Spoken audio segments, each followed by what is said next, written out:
One of Donald Trump's most loyal supporters is Missouri Senator Eric Schmitt. New at 9, the senator sits down with Fox 2's Andy Banker for a one-on-one interview. As Schmitt rounds out his first year in Washington, they talk about Donald Trump and a lot more. Well, let me go to the other side of the coin on that. A wide-ranging 20-minute interview touched on the senator's unwavering support of the former president. During his 2022 Senate campaign, Schmitt held a $1 million-plus fundraiser at the Trump Mar-a-Lago estate in Florida.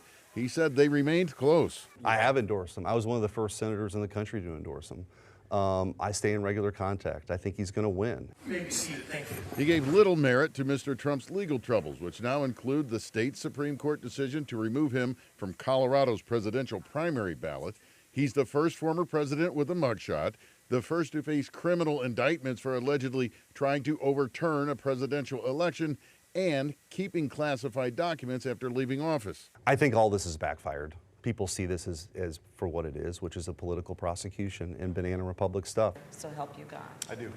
Nearly a year after she swore him into office, the senator is a fierce political opponent of Vice President Harris and President Biden.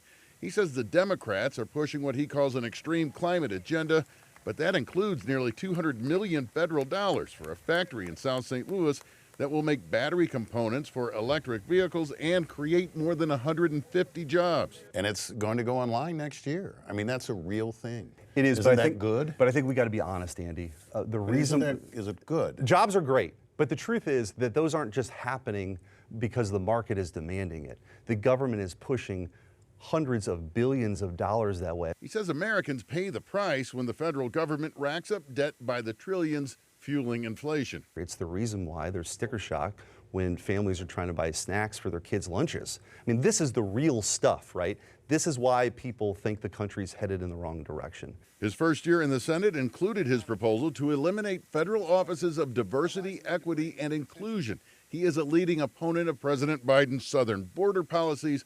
I asked if these were issues that matter most to people he represents in Missouri. What is a southern border? How does that, why do I care in St. Louis? Well, because the record number of fentanyl overdoses are coming across the southern border.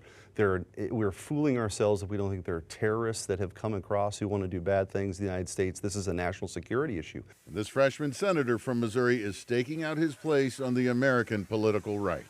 Andy Banker, Fox 2 News. You can watch Andy's entire interview with the senator on our website, fox2now.com.